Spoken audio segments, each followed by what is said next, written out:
যে আমরা প্রথম আসামি আমরা করেছি ডক্টর মোহাম্মদ ইউনুস, যিনি দখলদার বাহিনীর প্রধান হিসেবে আছে। Lieutenant general Jahangir Alam Chowdhury, doctor Asif Nazrul, doctor Salehuddin Ahmed, AFM Hasan Arif, brigadier general M Shawkat Hossain, M Tauhid Hossain যিনি কথিত পররাষ্ট্র উপদেষ্টা, ফরিদা আক্তার, শারমিন মুর্শিদ, Syeda Rizwana Hasan, Nurjahan Begum, Adilur Rahman Khan, Bidhan Ranjan Roy Poddar, Faruki Azam, AFM Khalid Hossain, Supradip Chakma, Nurul Haque Nur, Mahfuz Alam Hizb ut Tahrir leader এবং তিনি special assistant to the chief adviser, Nahid Islam কথিত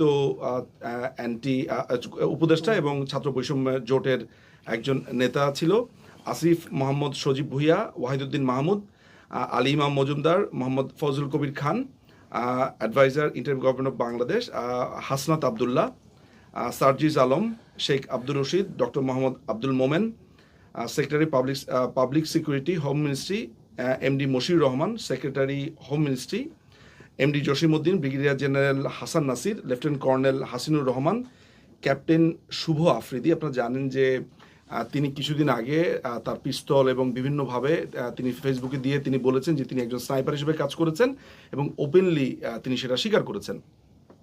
নাসির উদ্দিন পাটোয়ারি, কনভেনার জাতীয় নাগরিক কমিটি, আক্তার হোসেন, সামান্তা শারমিন, এমডি মাহিন সরকার। আপনারা জানেন যে কিছুদিন আগে মাহিন সরকার বাংলাদেশ আওয়ামী লীগ সহ বিভিন্ন নেতৃবৃন্দর বিরুদ্ধে মামলা করেছে। ছাত্র বৈষম্য জোটের একজন নেতা আব্দুল কাদের, আবু বকর মজুমদার, আব্দুল হান্নান মাসুদ, আদনান আবির, জামান মৃধা, এমডি সোহাগ মিয়া, নুসরাত তাবাসসুম, রাফিয়া রেহনুমা রিদি, আরিফ সোহেল, জাহাঙ্গীরনগর ইউনিভার্সিটির একজন ছাত্র নেতা যিনি বৈষম্য বিরোধী জোটের। আপনারা জানেন যে কিছুদিন আগে ছাত্রলীগের একজন নেতাকে পিটিয়ে মারবার জন্য তার ব্যাপারে স্পষ্ট অভিযোগ আছে, সেগুলো ভিডিও ফুটেজ রয়েছে, আমরা সেগুলো জমা দিয়েছি। এভাবে আসলে ৬২ জন আছে। If you want me to read this out আমি এটা বলতে পারি। সো ডক্টর মোহাম্মদ ইউনুস সহ ৬২ জনের বিরুদ্ধে যারা মানবতা লঙ্ঘনকারী, মানবতা বিরোধী কাজের সাথে জড়িত বাংলাদেশে, এবং বিশেষ করে আমি একজন ভিকটিম, আমার বাড়িঘর জ্বালিয়ে দেওয়া হয়েছে এবং আমি নির্বাচিত মেয়র, আমাকে সেখান থেকে তারা জোর করে সরিয়ে দিয়েছে এবং আমি সহ বাংলাদেশের হাজার হাজার আমাদের নেতাকর্মীর উপর তারা আক্রমণ করেছে, নির্যাতন করেছে।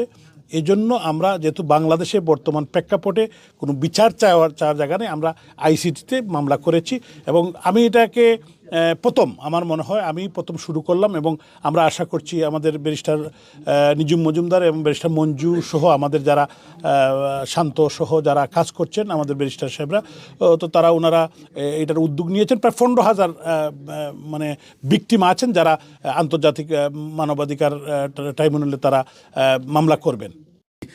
আমরা এই মামলাটা করেছি, আপনারা জানেন যে আমরা যেটা করেছি সেটা হচ্ছে যে চিফ প্রসিকিউটরের যেটা একটা নির্দেশনা আছে যে কোনো জায়গাতে যদি এই ধরনের অপরাধ সংঘটিত হয়, যেটা বাংলাদেশে হয়েছে, আপনারা জানেন যে গণহত্যা এবং মানবতা বিরোধী অপরাধ, সেইটার এই ধরনের কোনো অপরাধ সংঘটিত হতে থাকলে এটা একটা দায়িত্ব হচ্ছে বা তারা জানতে চান, সেটা ইনফরমেশনগুলো জানতে চান। ফলে আমরা এখানে আমাদের যে ভিকটিম আছেন সিলেটের মেয়র আনোয়ারুজ্জামান চৌধুরী, তিনি বাংলাদেশে গণহত্যা এবং মানবতা বিরোধী অপরাধ হয়েছে এই মর্মে এভিডেন্স সহ এবং পুরো বিবৃতি সহ তিনি নিজে একজন ভিকটিম, সেটা অভিযোগটা এনেছেন।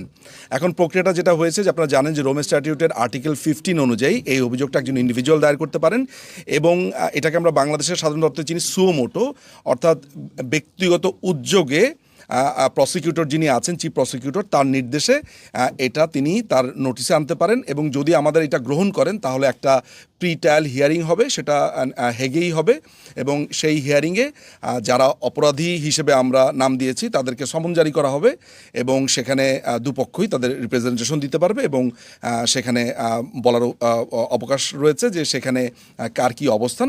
এটা হচ্ছে প্রসিডিউর। সোফার আমরা এই অভিযোগটা দায়ের করার পরে আমরা কনফার্মেশন পেয়েছি যে তারা আমাদের এই অভিযোগটা বুঝে পেয়েছেন এবং আমাদের যেই সমস্ত এভিডেন্সগুলো আছে আমরা দিয়েছি সেগুলো পেয়েছে এবং অলরেডি ইতিমধ্যে বলা হয়েছে যে এটা আসলে যাত্রা। আমরা চিন্তা করছি প্রায় ১৫,০০০ ভিকটিম আমরা জানি আমাদের এরকম নেটওয়ার্কের ভেতরে আছে যারা প্রত্যেকেই ইন্ডিভিজুয়ালি অভিযোগ দায়ের করতে চান। রোম স্ট্যাটিউট যেটাকে বলে রোম বিধি ৯৮ সাল থেকে, রোম বিধিতে বলা আছে যদি পৃথিবীর কোনো জায়গায় মানবতা বিরোধী অপরাধ, যুদ্ধ অপরাধ এবং অ্যাগ্রেশন আরেকটি হচ্ছে ক্রাইম এগেনস্ট হিউম্যানিটি। এরকম 4টা অপরাধ যদি সংগঠিত হয় তাহলে কোনো ব্যক্তি, কোনো গোষ্ঠী, কোনো প্রতিষ্ঠান অথবা কোনো রাষ্ট্র অভিযোগ আনতে পারে। তিনি সংক্রুদ্ধ হইতে পারেন, তিনি ভিকটিম হতে পারেন, ভিকটিম নাও হইতে পারেন। তো সেই হিসাবে যেই কোনো ব্যক্তি এই অপরাধের জন্য অভিযোগ নিয়ে আসতে পারেন এবং সেটার জন্য একটা পোর্টাল রয়েছে, সেই পোর্টালে আপনার অভিযোগ এবং প্রমাণসহ দাখিল করতে হয়। আমরা সেটাই অবলম্বন করেছি। আমরা একজন ভিকটিমকে দিয়ে অপরাধ সংগঠিত কখন হয়েছে, কোথায় হয়েছে, কিভাবে হয়েছে সেটা প্রমাণসহ জমা দিয়েছি।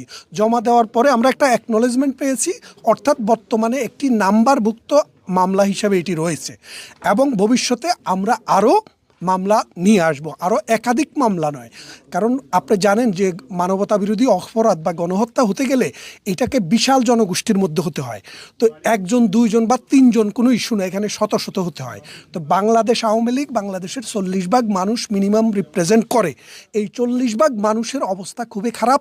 আপনি যদি কলকাতায় যান, অসংখ্য বাঙালি সেখানে পড়ে আছে অদ্যাহারে অনাহারে শুধু জীবন বাঁচানোর জন্য।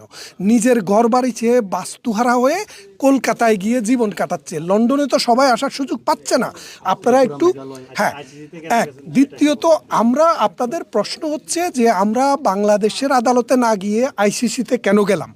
আপনারা জানেন ডক্টর ইউনূসের অবৈধ সরকার ক্ষমতা দখল করার পর ওনারা একটা নির্দেশ জারি করেছে। সে নির্দেশে বলেছে যে বাংলাদেশে এই যে গণহত্যা যে অপরাধ হয়েছে বা অর্থাৎ যে অপরাধকারীরা যে অপরাধ করেছে তাদের কোনো বিচার বাংলাদেশে এই মুহূর্তে হবে না। তো বাংলাদেশে যদি না হয় তাহলে বিচার কি হবে না? সেই রকম ক্ষেত্রে আমাদেরকে আন্তর্জাতিক ক্রিমিনাল কোর্টে যাওয়া ছাড়া অন্য কোনো অপশন ছিল না। যদি বাংলাদেশে আদালতে বিচার করতে পারতাম, বিচার চাইতে পারতাম, তাহলে আমরা সেখানে যেতাম না।